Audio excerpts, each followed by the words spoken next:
Bonjour les élèves, dans cette vidéo-là, vous allez trouver la correction de l'exercice numéro 2 concernant la leçon de la fonction linéaire.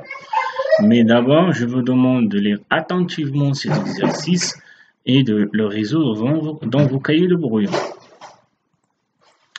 Donc voilà la correction. Dans la première question, on va déterminer g de x en fonction d'x en connaissant le point A pour coordonnées 2, moins 3 qui appartient à la représentation graphique de la fonction g.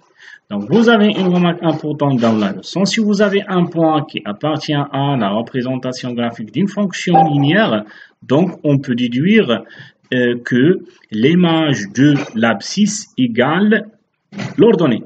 Donc, regardez ici le point A pour coordonnées 2, moins 3 appartient à la représentation graphique de la fonction g. Ça signifie que l'image de 2 égale à moins 3. Et d'ici, on va dégager le coefficient de la fonction g. Donc, on va prendre g de 2 divisé par 2. Donc, si on remplace g de 2 par moins 3, on aura moins 3 sur 2 qui est le coefficient de la fonction g. Et par la suite, g de x égale à moins 3 sur 2x.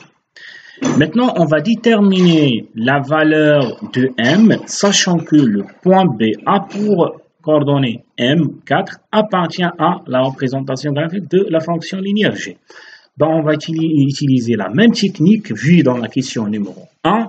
Donc, puisque ce point-là a pour coordonnée m4 appartient à la représentation graphique de la fonction g, donc, par la suite, on aura cette égalité, c'est-à-dire l'image de m par la fonction linéaire g égale à 4.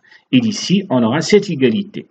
Donc, on va remplacer g de m par moins 3 sur 2m. Donc, il suffit juste de prendre cette égalité et de remplacer x par m. On aura moins 3 sur 2m égale à 3. Et regardez cette égalité qui représente une équation du premier degré à une seule inconnue, c'est le nombre m.